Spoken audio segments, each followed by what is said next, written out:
Get started for the last session. So I mentioned before Pedro's talk that he was a scientific organizer and lecturer 4 years ago at TASI 2015. So we're having a TASI 2015 reunion this afternoon. David Simmons-Duffin also gave some excellent lectures on CFT and the bootstrap 4 years ago, and he's back to tell us about CFT and Lorentzian signature.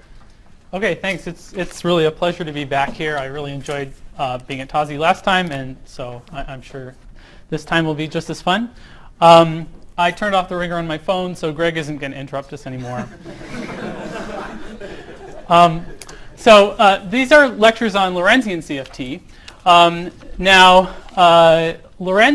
Both Lorentzian and Euclidean conformal field theories appear across theoretical physics. One way in which Lorentzian CFTs appear is as describing quantum critical points.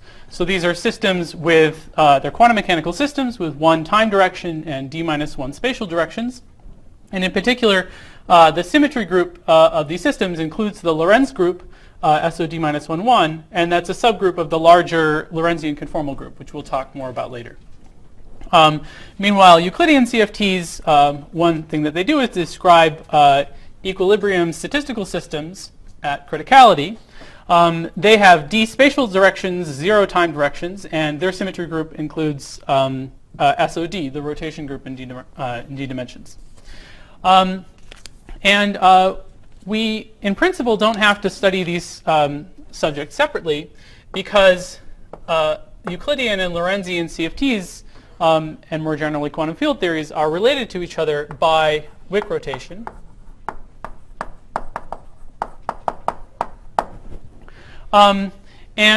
We'll be more precise about what that means in a moment. It's a way of analytically continuing correlation functions from Euclidean signature to Lorentzian signature and back.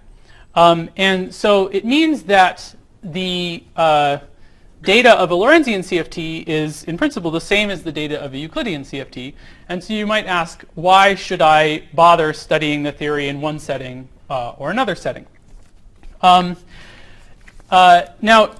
the point is that even though the data of a Lorentzian CFT is the same as the data of a Euclidean CFT, so namely by CFT data I mean operator dimensions and OPE coefficients, these same quantities appear in both contexts.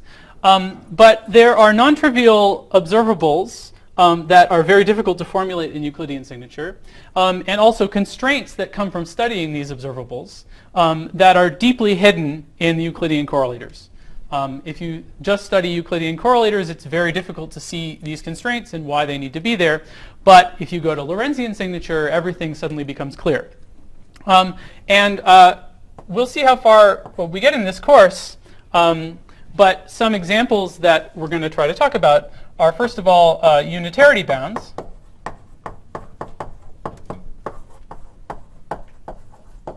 I like this example because you can study unitarity bounds easily enough in Euclidean signature. And I think Slava did some examples for you in his lectures. Yes? I did. You did? Good, excellent. Okay. So you guys have seen unitarity bounds, and I'll show a different derivation of the unitarity bounds in Lorentzian signature that actually has some nicer features than the Euclidean derivation. Another example that we'll try to get to in this course is the average-null energy condition. This is a positivity condition on CFT data that you can't even really formulate in Euclidean signature because it involves an intrinsically Lorentzian operator. And I'll try to explain what the ANIC is, some of its implications, and also hopefully get to a proof of the ANIC. And another property of CFTs that becomes clear in Lorentzian signature but is deeply hidden in Euclidean signature is analyticity in spin. In fact, in Euclidean signature, that sounds like a totally ridiculous notion. And so we'll explain what it is in Lorentzian signature and hopefully derive it. Okay? So that's the plan. Are there any questions? Yes? Does this Wick rotation only make sense in unitary theory, or can you also extend it to non-unitary theories? So I'm going to discuss Wick rotation next, and we can see the conditions required for it to make sense. Okay, so that's the thing we're going to start with. We're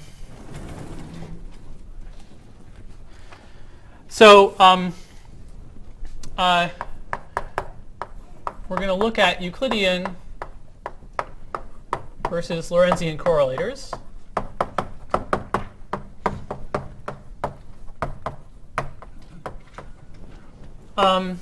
And these are related by analytic continuation.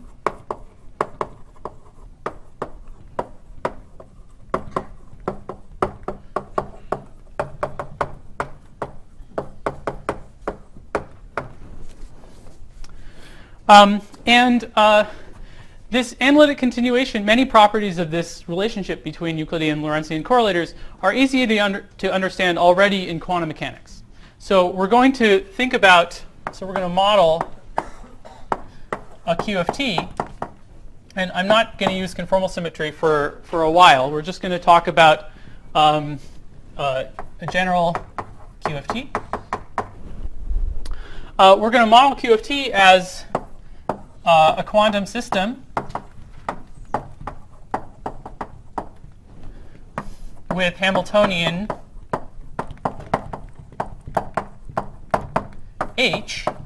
And the important features of this Hamiltonian are that, first of all, it's bounded from below. So I'll assume that the spectrum of H is non-negative. And furthermore, that there's, for simplicity, I'll assume there's a unique vacuum state. And all other states have positive energy. And the important property for us is that H is unbounded above. So this will generally be true of a quantum mechanical system with an infinite number of degrees of freedom, in particular in a quantum field theory.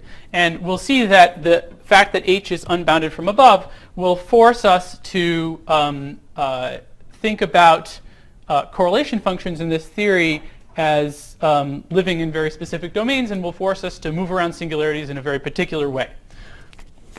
Okay. So let's start in Euclidean signature.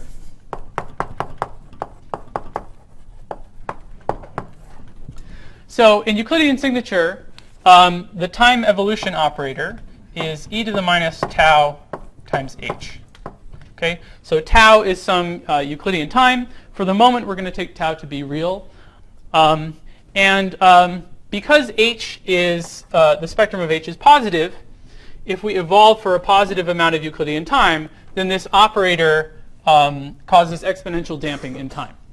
And this corresponds to the fact that correlation functions in Euclidean signature decay as you move the points away from each other. So this is the time evolution operator. And we can define Euclidean local operators, Heisenberg picture operators, by conjugating by this time evolution operator.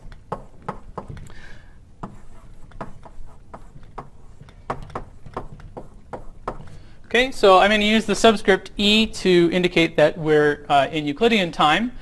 When tau is equal to 0, there's no distinction between a Euclidean local operator or a Lorentzian local operator, so I'm dropping the subscript in this expression here. So these are Heisenberg picture operators in Euclidean signature. And we can compute correlation functions of these operators. And an example correlation function would be something like a vacuum expectation value, O1 Euclidean of tau 1, On Euclidean of tau n. And plugging in the definition of these operators, let's also use the fact that the vacuum is killed by the Hamiltonian. So that means that we just get O1 of 0, e to the minus tau 1 minus tau 2, h, O2 of 0, dot, dot, dot.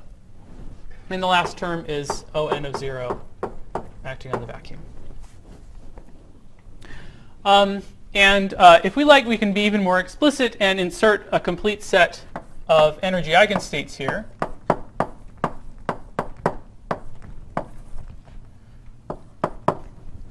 And here,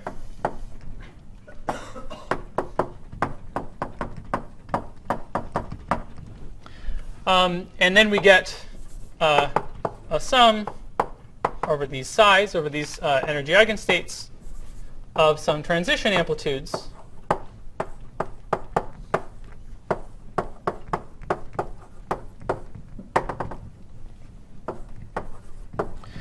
times exponentials of the energy.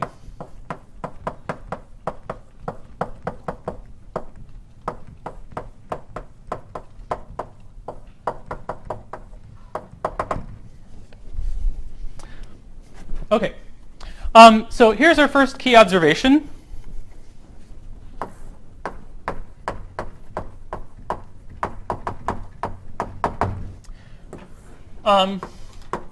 The key observation is that only time-ordered correlators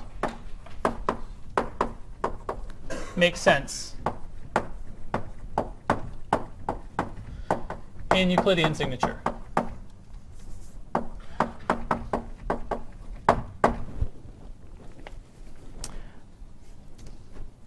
Okay, so why is this true? Well, so first of all, let's consider the case where these operators happened to have been time ordered. So we're going to consider the case where tau 1 is bigger than tau 2, and so on up to tau n. The nice thing about the time-ordered configuration is that these Euclidean time evolution operators are well behaved. So we have something like e to the tau 1 minus tau 2 times h.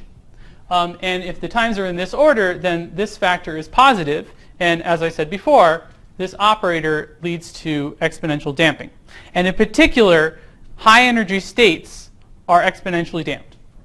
Okay, so the contribution from the sum over psi 1 gets damped at high energies.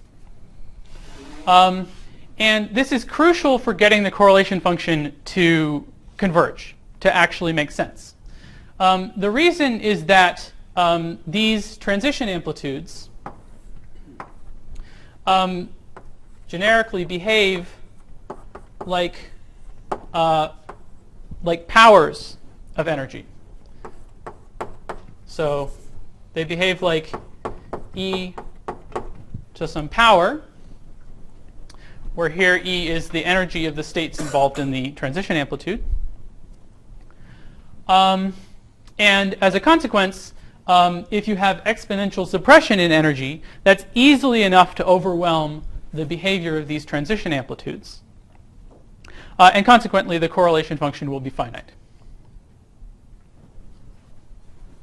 And there's an exercise in the notes that I'll post on the wiki where you can verify for yourself how these transition amplitudes behave with energy. So this is good. This operator exponentially damps high energy states.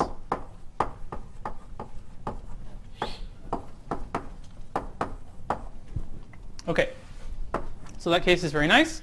Now you can guess what the problem is if we have something out of time order. Suppose that we tried to consider tau 2 bigger than tau 1.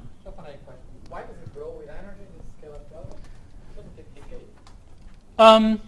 Okay, well, let me write the exercise on the board. So, is there another board here? Oh, there is. Okay, good.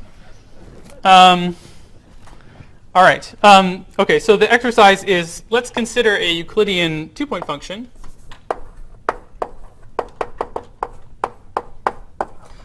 In a one-dimensional CFT. And this is just fixed by, well, so first of all, we can write this in terms of a sum over states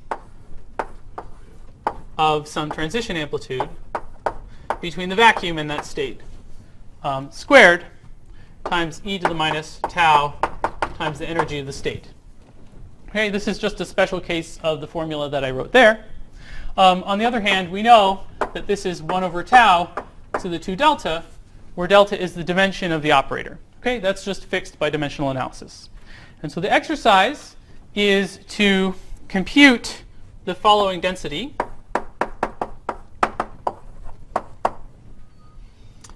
the density of these transition amplitudes in energy space.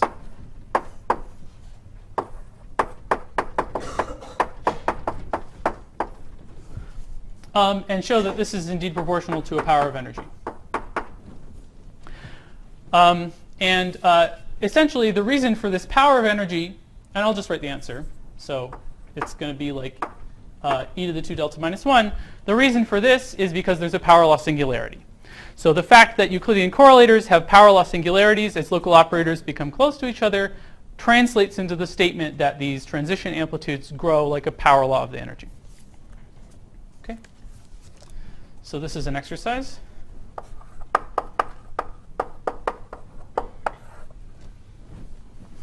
Question. Yes? Is this only true for CFT? It should be true in any theory whose short distance behavior. Can you repeat the question? The question was, is this only true for CFT?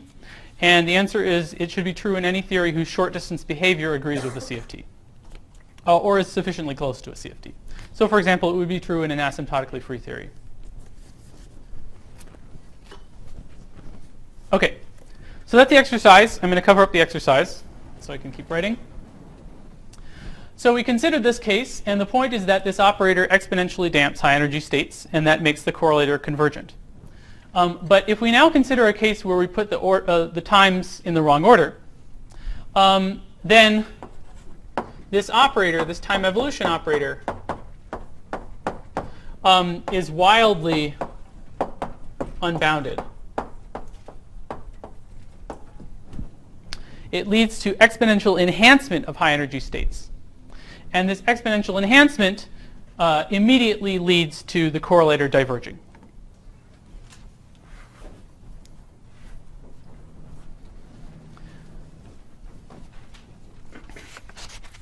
So, this is why when people write Euclidean correlation functions, they usually don't bother to say time-ordered Euclidean correlation functions. They just say Euclidean correlation functions. And it's because only time-ordered correlation functions make sense in Euclidean signature. Another question. Yes? Also, you say only time order, so for 2 points is sort of obvious, but for 0 points, if like there are intermediate time intersections that are reversed orders, so there are huge chances. Right. So I only talked about this time evolution operator here, but the idea is that there are time evolution operators like this between each pair of local operators. So if any of those is out of order, then you get exponential enhancement in energy of the states that are flowing between those local operators. Okay, so none of the times can be out of order. Okay, so for this reason, when people write Euclidean correlators, they usually don't even bother to say that it's time ordered. The Euclidean correlators are defined to include time ordering, and let me just write what time ordering means. So the correlator without any decoration means a time-ordered correlator, and it's a Euclidean time-ordered correlator. And so this TE means Euclidean time ordering.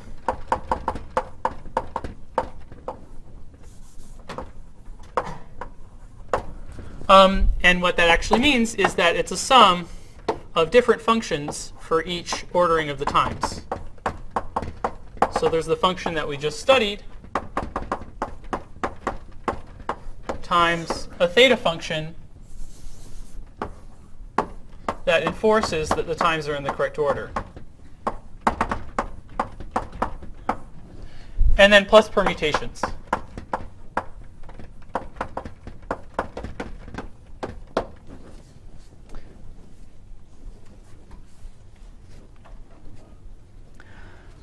Okay, so good. So these are the natural observables in Euclidean signature, and these also happen to be the things that are computed by the Euclidean path integral. Okay, so Euclidean path integral naturally gives you a time-ordered correlator. And so this is a nice object in Euclidean signature, and in fact, it's really the only object that you can study. The situation in Lorentzian signature will be very different. Questions? Okay. Good. So now let's talk about analytically continuing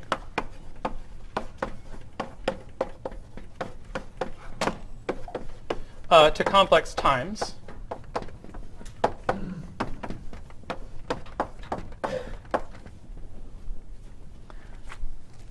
Now, the theta functions can't be analytically continued in a natural way.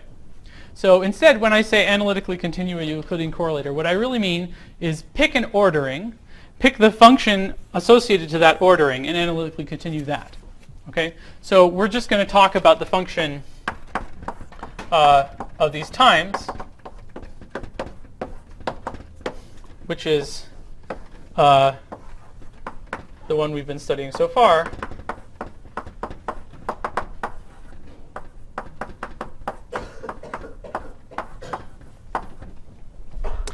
And we're going to think about analytically continuing it as a function of the taus. Now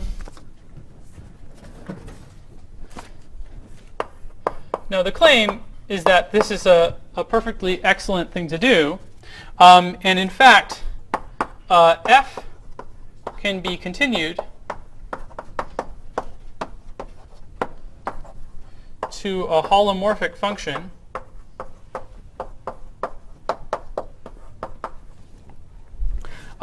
in the region where the real parts of the taus are ordered like this. Okay? So as long as we maintain this ordering of the real parts of taus, we can actually make the taus complex variables, and everything will work fine. Not only will everything work fine, but we actually get a holomorphic function of the taus, in particular a function that doesn't contain any singularities. Okay? So why is this true? So the idea is, let's just write tau I is equal to epsilon I plus I times t sub I, where epsilon I and t sub I are real. Okay, so this is just notation for the real and imaginary parts of tau. And when we plug this in, the time evolution operators, they used to have the form e to the minus difference in Euclidean times times the Hamiltonian. And now we get an additional term like this, e to the minus I times t1 minus t2 times h. But this additional term just inserts a bunch of phases into the correlator. So if we stay in the regime where the epsilons are ordered in this way, then we know that this part of the time evolution operator already gives exponential damping for high energy states. So the sum over states, if we organize it, the sum by energy, is beautifully well behaved. Now if we stick in these phases here, nothing like that changes. The value of the sum is different, but it's still exponentially convergent in energy, and therefore the correlator is perfectly fine. And we could study derivatives of the correlator with respect to any of the times, and we would find that those derivatives all converge as well. So we get a holomorphic function in this region. Any questions?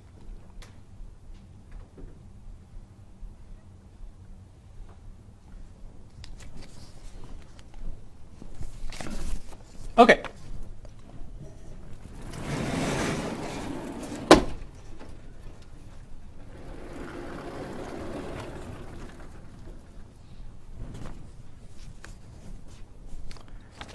Good. Okay, so that's the story for Euclidean correlators. If you are sticking to real Euclidean times, then only time-ordered correlators make sense.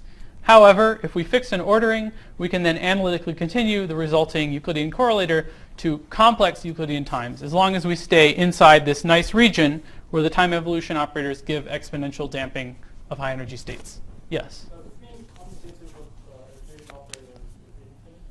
Absolutely, that's right. So that's a good point. So in particular, so the comment was, does this mean that commutators of Euclidean operators are infinite? And the answer is yes. It doesn't make sense to study a commutator of two operators at different Euclidean times. Because if you try to do that, then at least one of the terms in the commutator would contain an exponentially unbounded time evolution operator. There are some exceptions. So for example, a conserved charge is totally fine because the conserved charge at one Euclidean time is related to the conserved charge at another Euclidean time. And you can always move it so that it's at the same Euclidean time as the thing you're taking the commutator with. But yes, for local operators, it doesn't make sense to consider a commutator when they're at different Euclidean times. Okay, now that leads us to Lorentzian signature.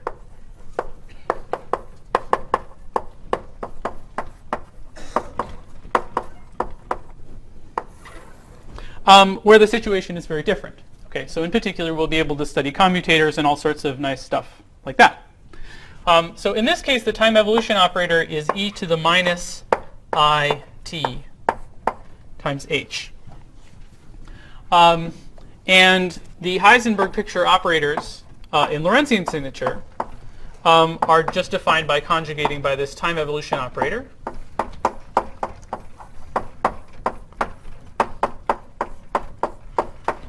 In particular, this is equal to O Euclidean of tau equals I times t.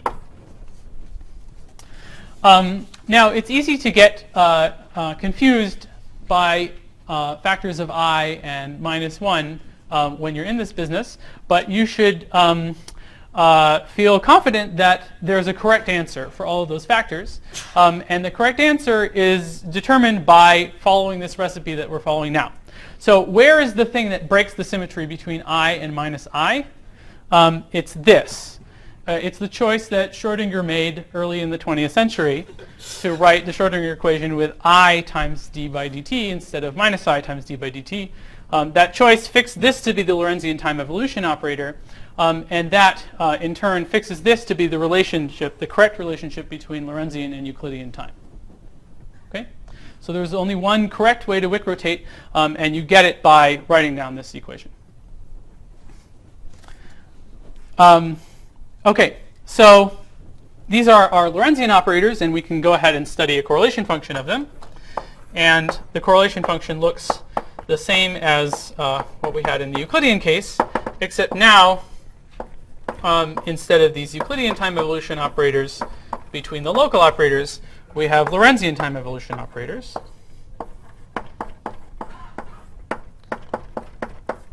Oops. Minus I t1 minus t2 times h O2 of 0 dot dot dot. Now, unlike in Euclidean signature, there's nothing particularly special about any ordering of the times. Okay, so this time evolution operator is oscillatory whether or not t1 minus t2 is positive or t1 minus t2 is negative, and there's nothing particularly better about one sign of t1 minus t2 or the other. So as a consequence, it makes sense to think about Lorentzian correlators with any ordering of the operators. And as a special case, you could think about a commutator of Lorentzian operators. And that's a perfectly fine thing to do. So there are many more types of observables, and you could ask, well, if there are so many observables in Lorentzian signature, but there's only one kind of observable in Euclidean signature, how are we supposed to go back and forth between them?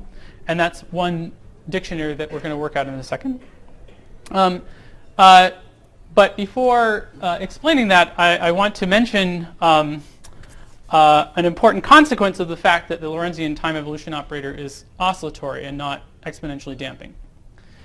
And the consequence is that the sum over energies, so we could take this expression and insert a complete set of energy eigenstates as we did here, and we would just get e to the I times various things. The sum over energies is the sum over phases, and it's no longer guaranteed to converge. And in fact, the sum over phases in general does not converge to a nice function. So Lorentzian correlators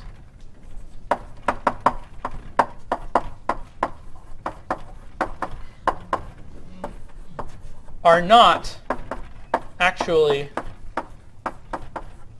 functions of the times.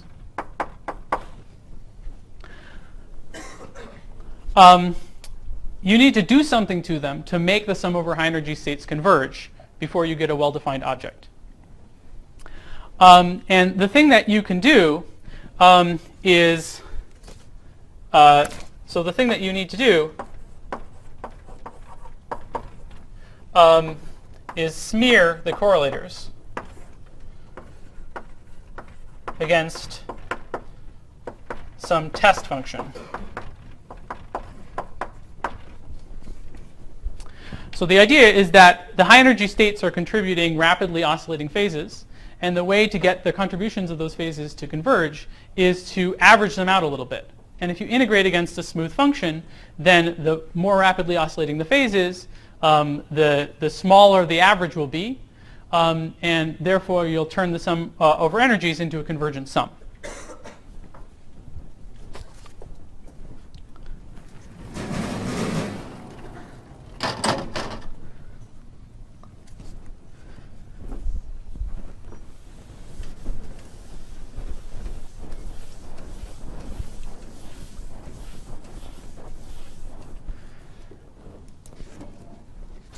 So the technical statement, so first of all, let me define some terminology.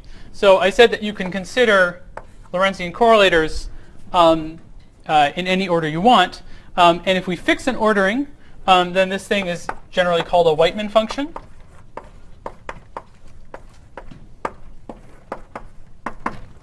And I'll adopt that terminology from now on. So when I say Whiteman function, I mean a Lorentzian correlator with a fixed ordering of the operators. Okay? I just mean this object.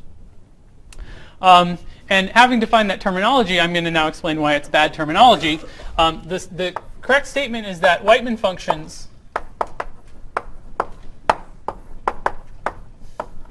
are not functions. Instead, they're what are called tempered distributions.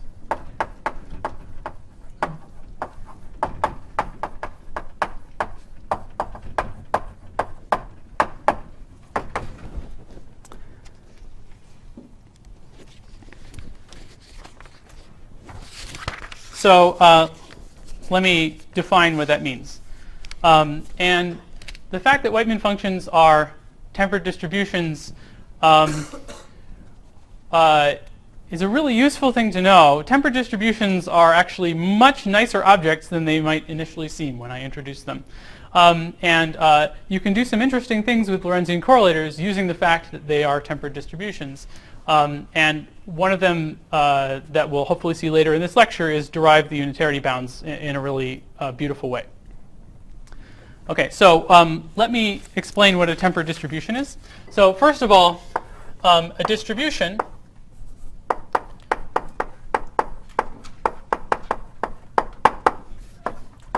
on a space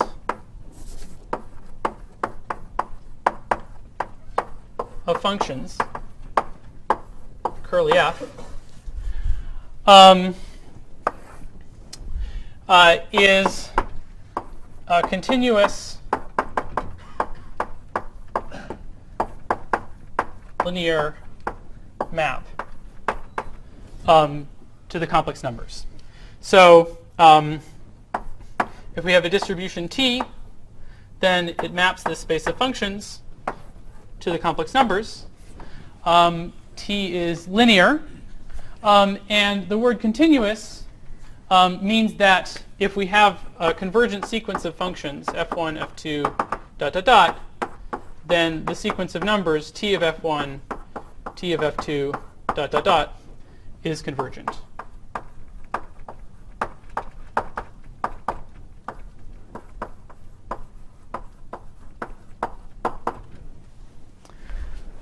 Now, we usually, as physicists, write formally that this distribution evaluated on a function is the integral of something against the function.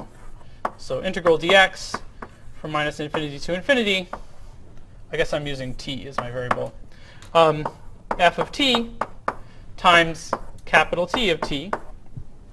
But the point of introducing the notion of a distribution is that this capital T of t doesn't actually have to make sense. So there's an example that all of you are very familiar with, which is the Dirac delta function.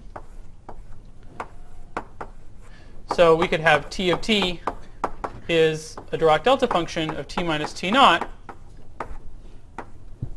And this thing is not actually a well-defined function. It doesn't have a value at t equals t naught.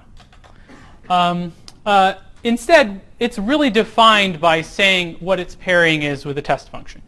So the Dirac delta function is defined by the statement that the integral dt of f of t times delta of t minus t naught is f of t naught.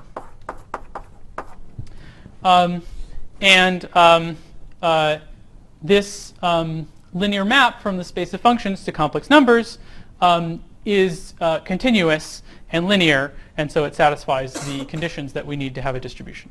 Okay? So a distribution is just a generalization of the usual notion of functions. It's something that naturally needs to be paired with a function to get a number.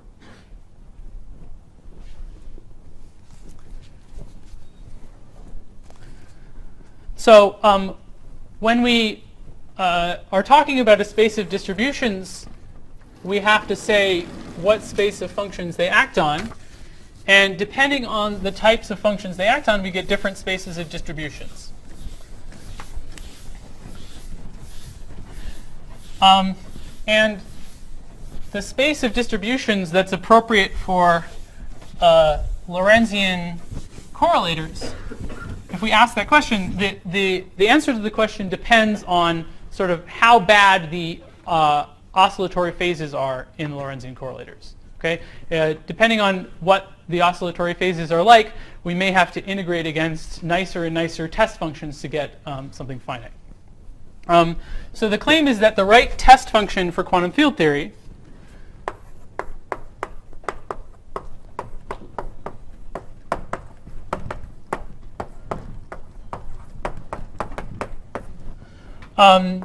is the Schwartz space.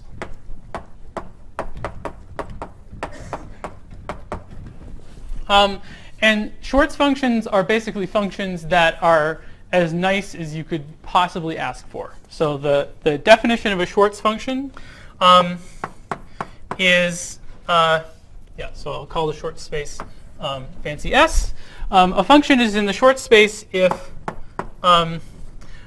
it decays faster than any polynomial at infinity, and furthermore, all its derivatives decay faster than any polynomial at infinity. So a function is in the Schwartz space if these quantities are bounded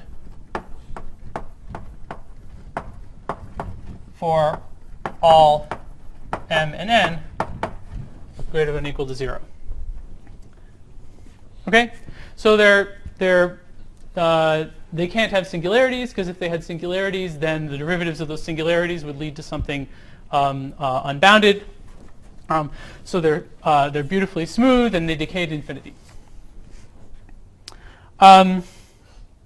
And so the claim is that in order to get something sensible out of a Lorentzian correlator, what you need to do is actually integrate it against Schwartz test functions. And from now on, I'll use the term Schwartz function and test function interchangeably. So the claim is that this thing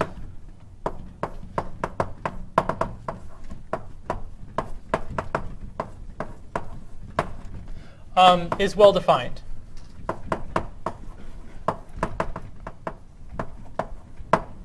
So if the test functions have to be really nice, that means the correlators can be really nasty. Exactly. The nastier the correlators, the nicer you need the test functions to be.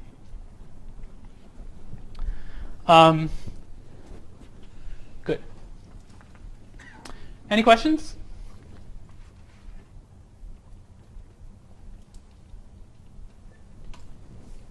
Okay, so the central claim is that the correlation functions in a Lorentzian QFT are pretty nasty, but they're nice enough that you can smooth out all the oscillations and get a finite result if you integrate against Schwartz functions, Schwartz test functions. Yes? So what about the spatial coordinates?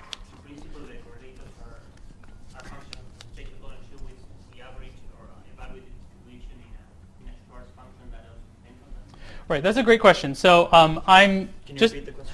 The question was, what about spatial directions? Should we also use Schwartz functions in the spatial directions? And the answer is yes. And later, I'll introduce spatial directions. So for now, I'm just modeling our QFT as a quantum mechanical system with an unbounded Hamiltonian. Later, pretty soon, hopefully, I'll introduce the spatial directions and talk about what the statements are in a d-dimensional quantum field theory. Any other questions? What does tempered mean? Good. So yes. So a tempered. Thank you. So a tempered distribution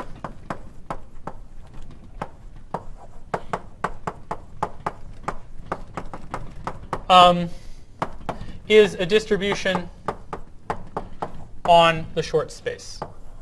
Okay, so it's a fancy way of saying distributions on the Schwartz space. And if you go around saying tempered distribution, then people get, ooh, they get really impressed. They don't know exactly what you're talking about, so I definitely recommend adopting this terminology. Okay. Yeah, good. So this is the definition of a tempered distribution, and so the claim over there that Whiteman functions are tempered distributions is the same as the claim that these quantities are well-defined. Yes? So well-defined in the sense that if we define some quantity that is not well-behaved, then it gets renormalized? Yeah. Well-defined in that you get finite numbers, as opposed to trying to evaluate a Dirac delta function at 0.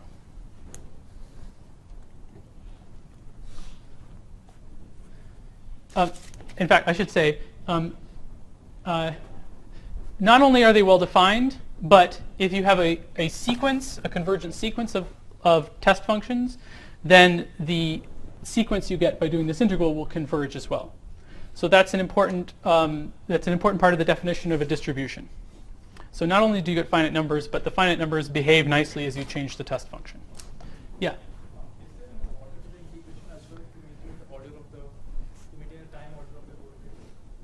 Is there an order of the integration? Yeah. Oh, good. So actually, yes. So that's another component of the statement that Whiteman functions are tempered distributions.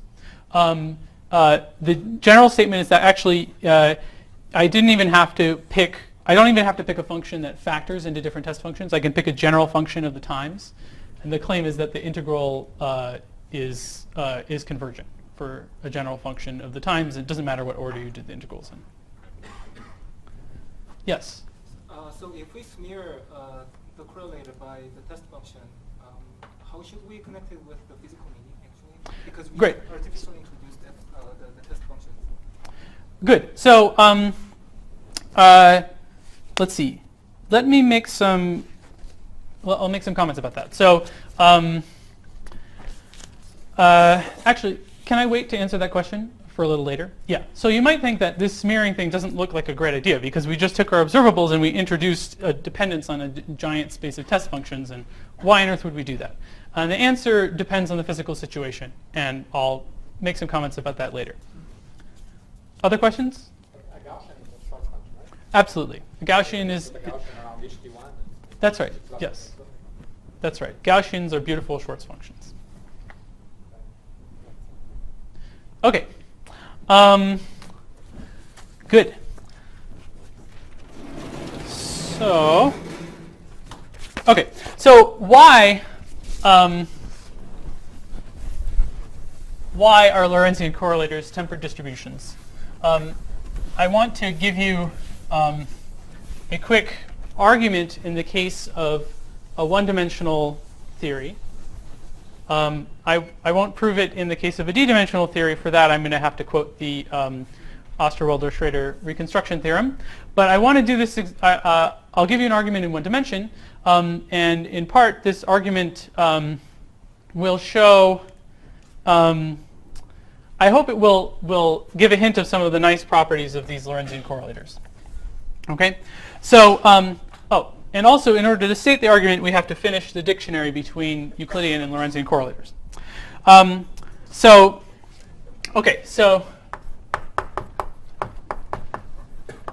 So how do we get to these Lorentzian correlators?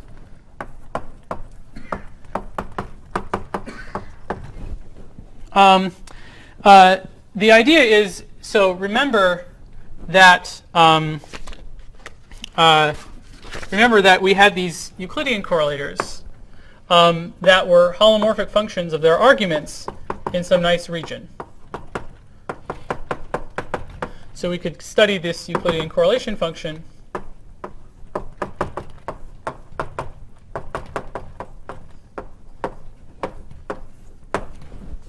And this is holomorphic as long as epsilon 1 is bigger than epsilon 2 down to epsilon n.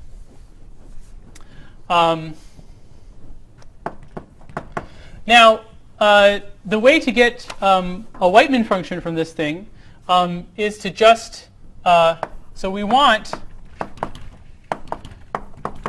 to just set all the epsilon i's to 0. So remember that we had this dictionary between, so just from the definition of these Euclidean Heisenberg picture operators and Lorentzian Heisenberg picture operators, we had that a Lorentzian of t was equal to a Euclidean of I times t. And so if we can just set the epsilons to 0, then we'll get a Whiteman function. The problem is that we can't just set the epsilons to 0, because when we do that, we move to the boundary of the region of holomorphicity, and there's no guarantee what we're going to get. So this is the boundary of the region of holomorphicity.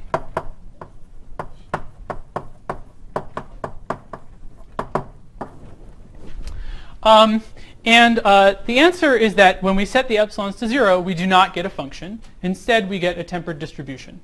And so let me explain how we get a tempered distribution. The statement here is that the boundary value of a holomorphic function with a nice property that I'll mention in a second is a tempered distribution. Yes? It is a holomorphic function of differences of two adjacent arguments, right? It's not of those. Well, I can think of it as a holomorphic function of all n arguments, if I like. It happens to be translation invariant. Okay, so so what we're going to do is we're going to think about the boundary value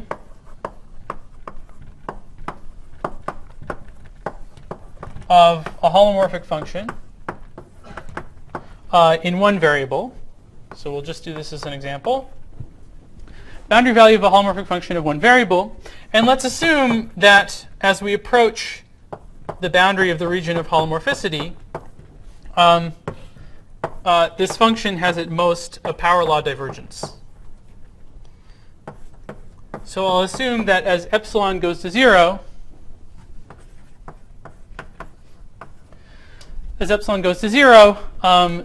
holomorphic function is bounded by a power of epsilon times some function of t that grows at most polynomially at large t.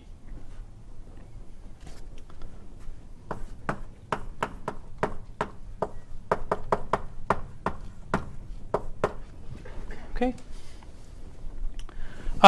And the claim then is that if we study a of epsilon, which is the integral of this holomorphic function, f of epsilon plus I times t, times the test function f of t,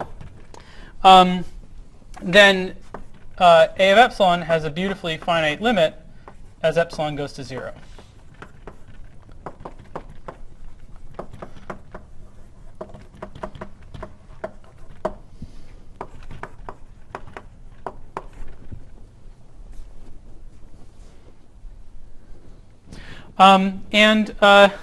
This is a bit non-trivial because this condition on the holomorphic function allows it to become singular on the boundary. And indeed, we're going to look at examples where the boundary value of the holomorphic function really does have singularities. So it's non-trivial that when we integrate those singularities along the other direction, the one that's not going to 0, it somehow smooths them out and we get a finite number.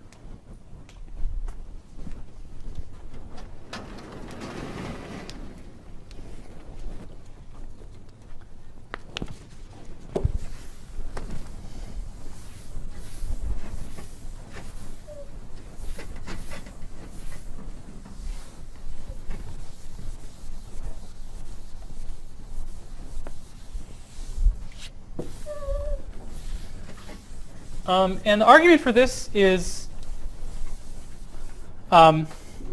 pretty simple.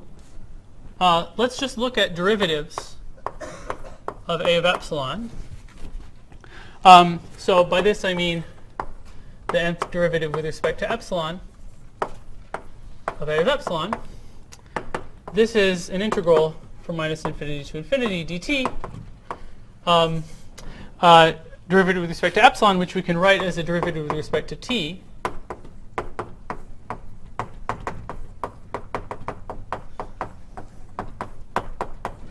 And then, because this thing is a Schwartz function and this thing is polynomially bounded at large t, we can integrate by parts.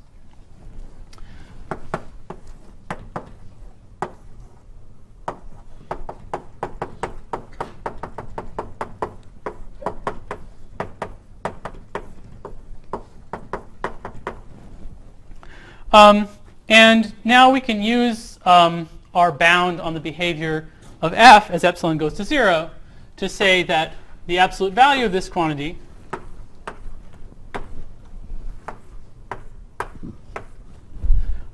is bounded by some constant over epsilon to the k.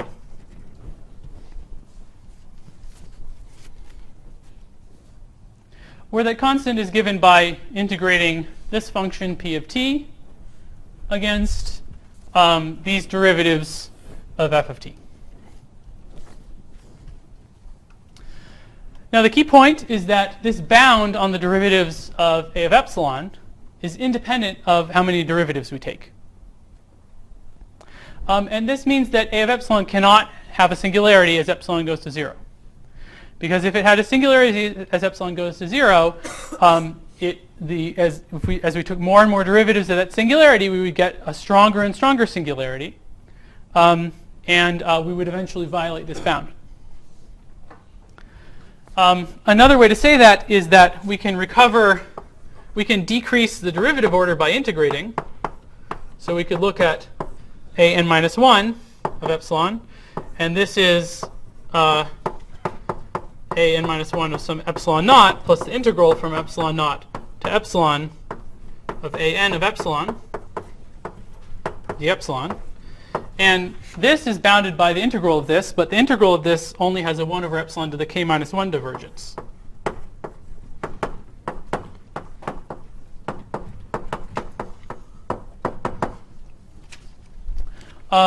And so you can repeat this argument and show that by decreasing the derivative order of A, you decrease the degree of divergence in epsilon. And so if you start this argument with a very large value of n, much bigger than k, then you'll show that A of epsilon is finite. Yes? So this shows that the A of epsilon is bounded, and does it tell us anything about its single valuedness? What if we have branch cut in the correlation function after analysis? Good. So the fact that the question is, what if we have a branch cut in the correlation function after analytically continuing? So the key point is that the correlation functions are holomorphic in this region. This region does not depend on the t's. So it means that if we're just varying t, then we never encounter a branch cut. Now the thing that will happen is that as epsilon gets smaller and smaller, we'll get closer and closer to a branch cut, and hopefully I'll draw a picture of that a little later. But we're smearing these things along a direction where we're guaranteed to never encounter a branch cut.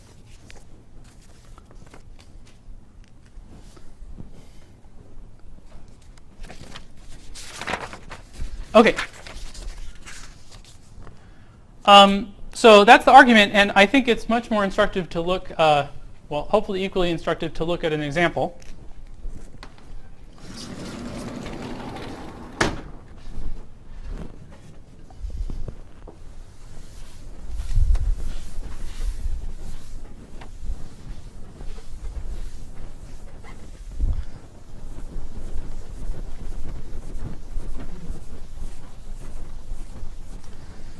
And the example that we'll look at is a 2-point correlation function in a 1D CFT. And this example, as we'll see later, will lead us to prove the 1D unitarity bound. So we're going to look at an example. 2-point function in a 1D CFT.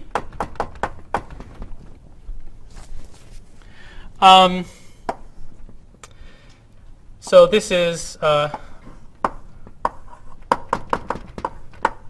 given by just a power of tau. This is a formula that I wrote earlier.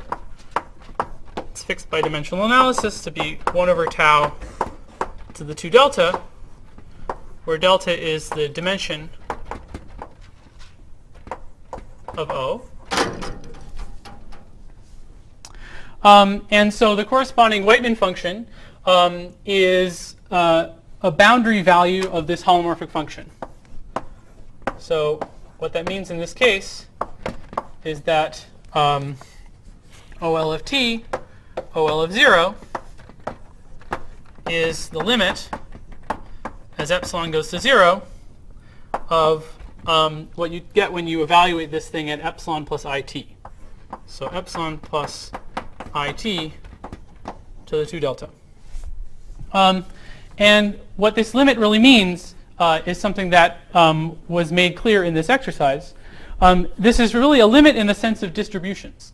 So that means that what you should do is integrate this thing against a test function in time and then take epsilon to 0.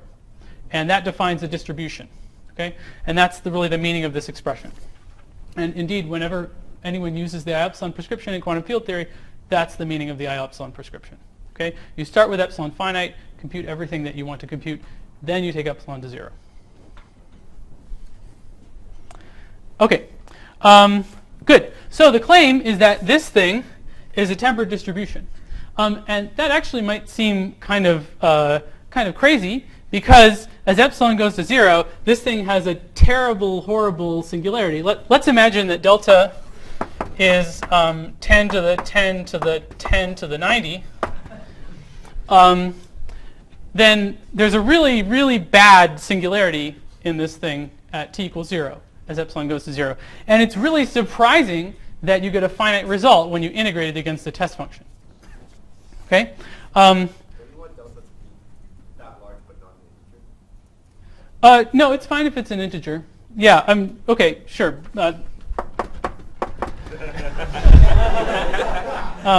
Thanks. So it can be an integer or non-integer. It doesn't matter. It's a beautiful tempered distribution. Let's see how this possibly happens. So intuitively, the reason this happens is that so the way I like to think about it intuitively is that when epsilon is non-zero, so what is this thing doing? So as a function of time, this thing is blowing up. And if epsilon is not 0, then it blows up, but then it eventually doesn't. And in fact, if delta is large, what it starts doing is it starts oscillating like this. And then eventually it does that again, right?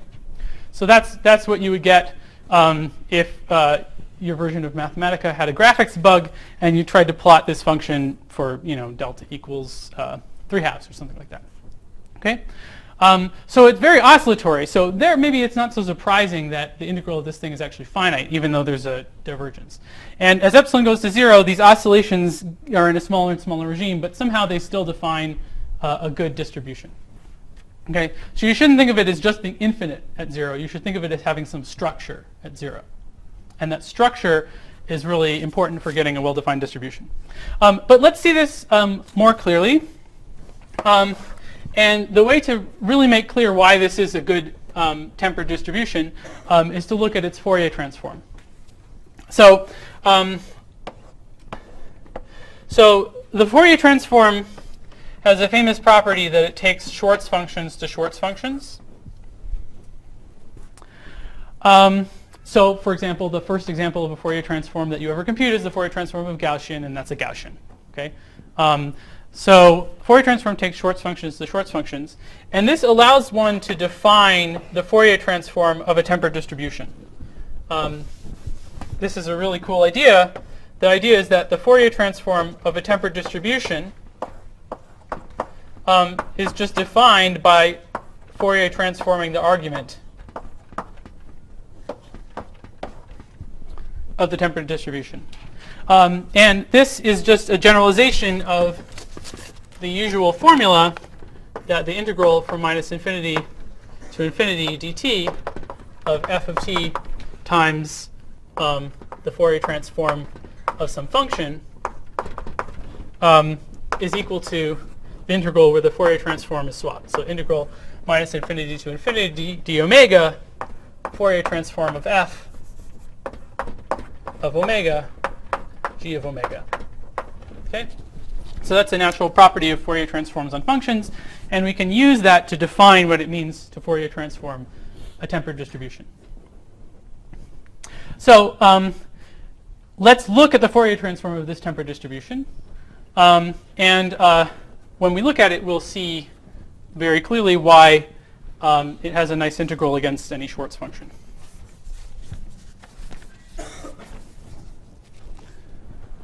Okay.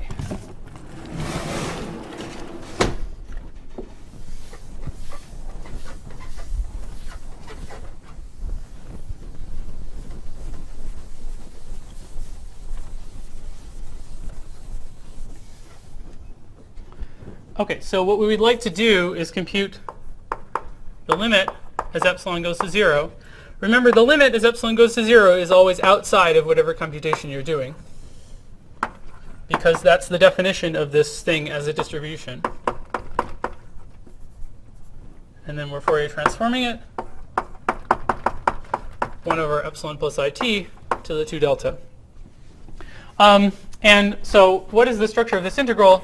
So we can look in the t-plane, and there's a singularity in the t-plane at I epsilon, and we're integrating along the real axis.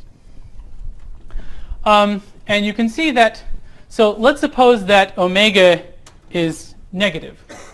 So if omega is negative, then this quantity in the exponent becomes more and more negative as you go into the lower half plane, and therefore the integral is exponentially damped in the lower half plane, and it's holomorphic in that region. Okay, so if omega is negative, you can take the integration contour and deform it to the lower half plane and just get 0. And so that means that we only get a non-zero answer if omega is positive. So there's a theta function of omega. This theta function of omega is really just coming from the fact that the spectrum of the Hamiltonian H is bounded from below. So we're basically just picking out the energies of the system when we're Fourier transforming. And because there are no negative energies, the support of this Fourier transform is only for positive omega. Okay? So there's a theta function. And then, so now let's consider positive omega. In that case, this thing dies in the upper half plane, so we can deform the contour into the upper half plane. And now it encircles a branch point singularity, and we get something non-trivial. And I'll just write the answer, and I'll leave it as an exercise to compute the integral. It's kind of a fun integral. So 2 pi over gamma of 2 delta omega to the 2 delta minus 1. And most of this integral is just fixed by symmetry. So you know from dimensional analysis that it has to be proportional to omega to the 2 delta minus 1. You know from positivity of energy it has to be proportional to a theta function. Okay? Good. So now this thing is obviously a tempered distribution when delta is 10 to the 10 to the 10 to the 90 plus pi, right? It's just, it's what does it look like in omega space? Well, it's 0 for a while, and then it grows with some power. But if you multiply this thing times the Schwartz functions die faster than any power, and therefore you get something whose integral is perfectly well defined. Okay? So the idea is that to check whether it's a tempered distribution, we can look at it in Fourier space, and then it's totally clear. And here I'm using the fact that if I tried to integrate this thing against the Schwartz function, I can instead Fourier transform this thing and Fourier transform the Schwartz function. When I Fourier transform the Schwartz function, it's the result is a Schwartz function. So I end up with an integral of a Schwartz function against this. So let me say it again. So the idea is that we have our 2-point function. Integral of a 2-point function against f of t is the same as the integral of the Fourier transform of the 2-point function against the Fourier transform of f. And what we just saw is that this thing is a tempered distribution. This thing is a Schwartz function, so the result is finite. Yeah, thanks, dt.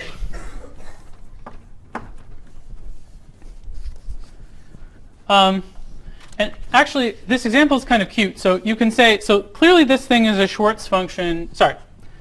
So clearly this thing is tempered for delta bigger than 0, right? If delta is bigger than 0, then this thing has an integrable singularity at omega equals 0, or no singularity at omega equals 0 if delta is sufficiently large. So it can easily be integrated against a Schwartz function. But we could ask, what if delta is less than 0? And in that case, it looks like this thing fails to be tempered. But actually, that's a problem with the expression and not with the... It's a problem with the calculation that I did and not the actual thing. So the idea is that if delta is less than 0, you should look at it in position space. So in position space, if delta is less than 0, then, again, you clearly get a tempered distribution, right? Because it doesn't have a singularity at t equals... Well, it's not infinite at t equals 0. Okay? So the calculation that I did here was only valid for delta bigger than 0. Bigger than, yeah. If delta is not bigger than 0, then the object you actually get is something that looks like a power law on omega, but it has some structure at 0.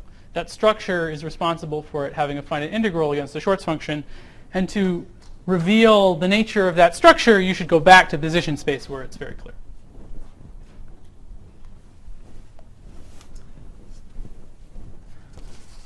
Okay, so now let me make some comments. I'm going to try to address your question about smearing and what is the physical meaning and all of that stuff. So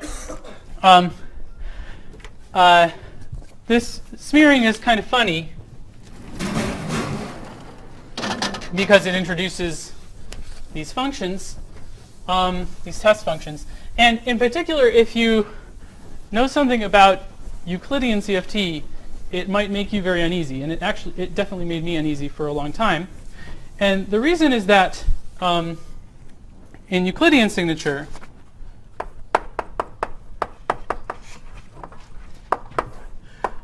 smearing does some bad things or some scary things.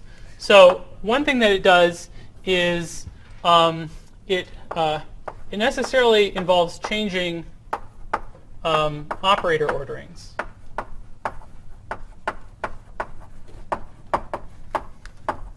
So remember that only time-ordered correlators make sense in Euclidean signature. So if you want to start smearing the times in such a way that they get moved relative to each other, then you're necessarily going to end up taking linear combinations of different orderings of operators. And depending on how well you understand the Euclidean correlator, that might seem like a bad idea.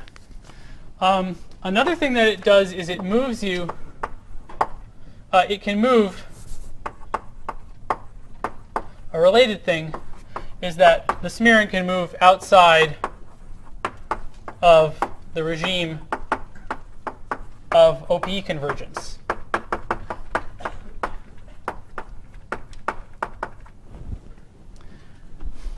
Okay, so if you have, let's say you have an endpoint function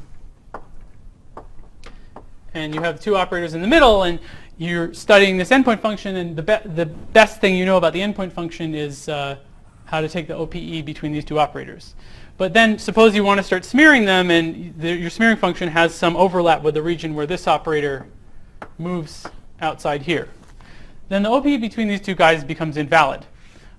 So this taking linear combinations of different orderings of operators, it also bites you in radial quantization. It means that you have to take linear combinations of different OPE regions. And the other problem is that Euclidean singularities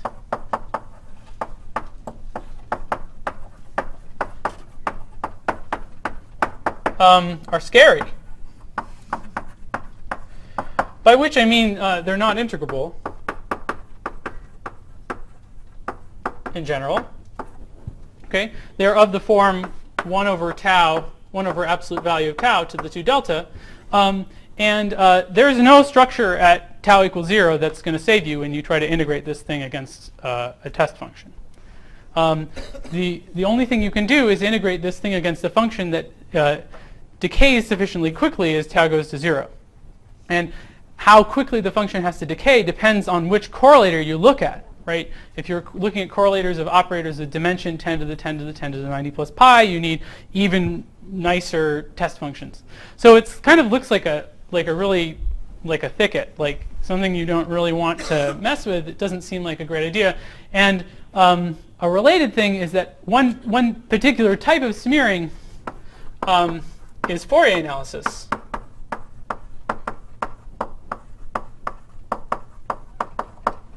Okay, so this is why you don't.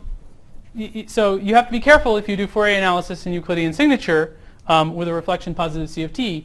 You have to Fourier transform singularities like this, and to do that, you need to give some prescription for treating the singularities.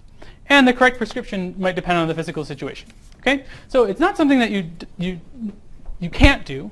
It's just that it seems like it's not always the most natural thing to do. And I should comment that one situation in which it is very natural to smear and do Fourier analysis in Euclidean signature is for de Sitter correlators. So de Sitter correlators are invariant under the Euclidean conformal group, but the structure of singularities for de Sitter correlators is different from singularities for reflection positive CFTs. And none of these objections really apply in that context. And indeed, people do use Fourier analysis for studying cosmological correlators. It's a pretty natural thing to do in that case. So with the remaining time, let me just contrast this with the situation in Lorentzian signature.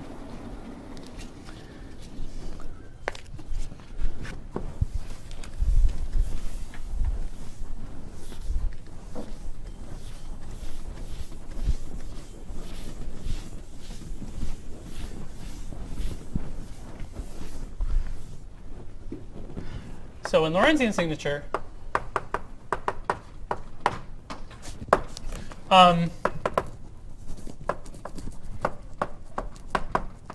so first of all, you can smear a Whiteman function.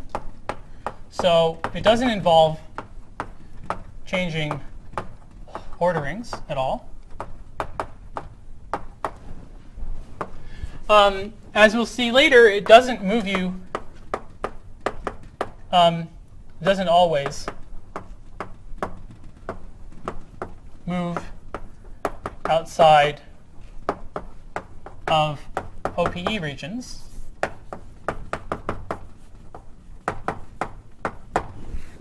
Hopefully I'll have time to explain that a little bit later. And also, Lorentzian singularities are great.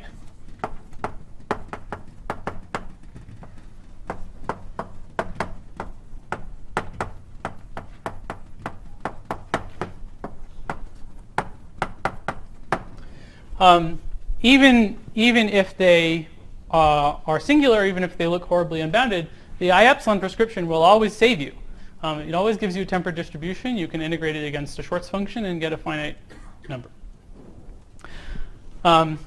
You should think of Lorentzian singularities. You can think of Lorentzian singularities as like singularities that aren't really there. You're always sort of going around them because of the I epsilon prescription. You're never actually hitting them. And so in particular, Fourier analysis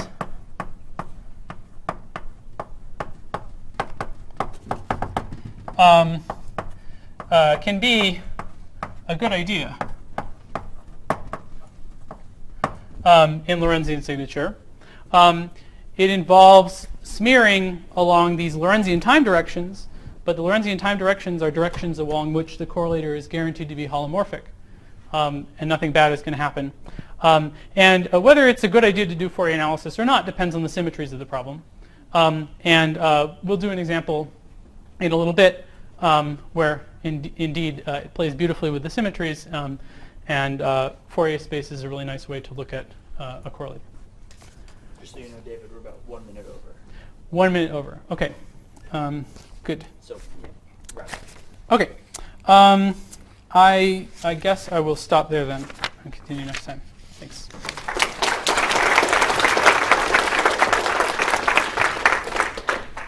Questions? Right here? So, would the computed results generically depend on how you smear the correlation functions, or?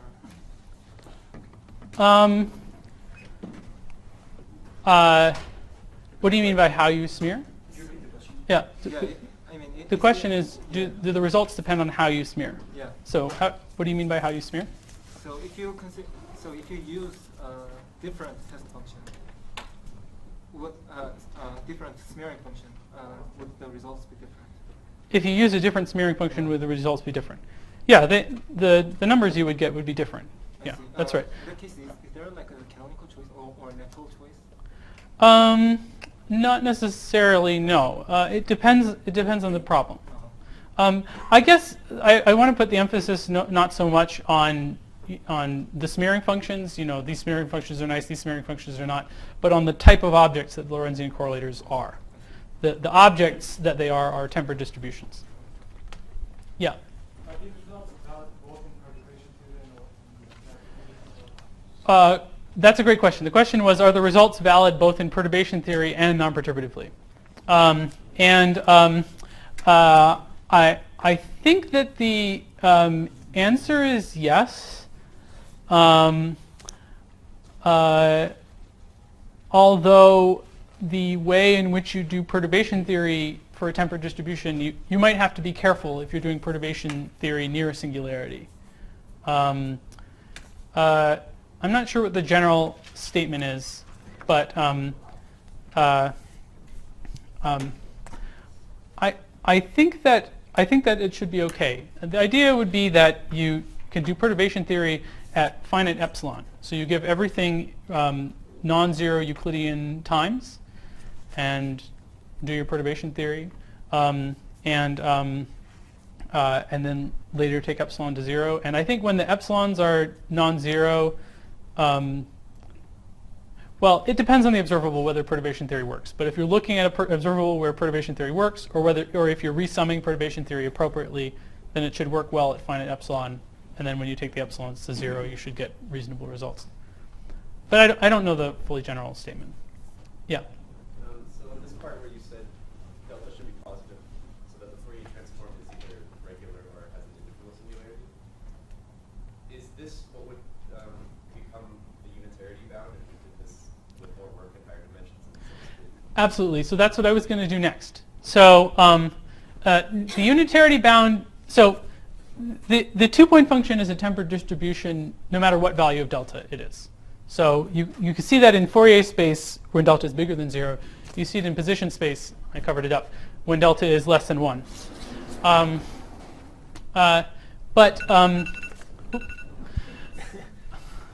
Sorry, Greg. No. But the special thing that happens for delta bigger than 0 is that the Fourier transform is positive. And namely, this gamma function here, gamma of 2 delta, is positive. That's the unitarity bound in 1D CFT. And I'll explain why that's the unitarity bound and also derive it in higher dimensions next time. Yeah? How should I think of, like, say, UV regularization in this picture? Like, is it a relevant question? Like, how should you think of UV regularization? yeah. So you're imagining trying to perform a path integral. Yeah. Good. Let's see. I think it depends on how well you can perform your path integral. If you are doing perturbation theory in a small parameter, then I think you can analytically continue in the coordinates and things will work generally like I said. If you're doing a path integral numerically, like you're doing lattice QCD or something like that, then it could be very hard to implement all of this. Because in order to analytically continue, you need to know the Euclidean, well, so as you guys, I guess, have learned, lattice QCD naturally computes Euclidean quantities. To analytically continue to Lorentzian signature, you need to know the Euclidean quantities really, really well, and it can be hard to do it, and I don't think there's a general prescription for how best to do that. It depends on the problem and how well you're able to do the path integral. In the context of CFT, you can do something kind of different, where you can discover the non-perturbative structure of the correlation functions. You know that they have singularities controlled by operator dimensions, and you can do some regulated path integral to try to compute the operator dimensions as well as you can, and then plug those in and analytically continue the correlator. So again, I don't think there's a general answer. It depends on the problem that you're solving.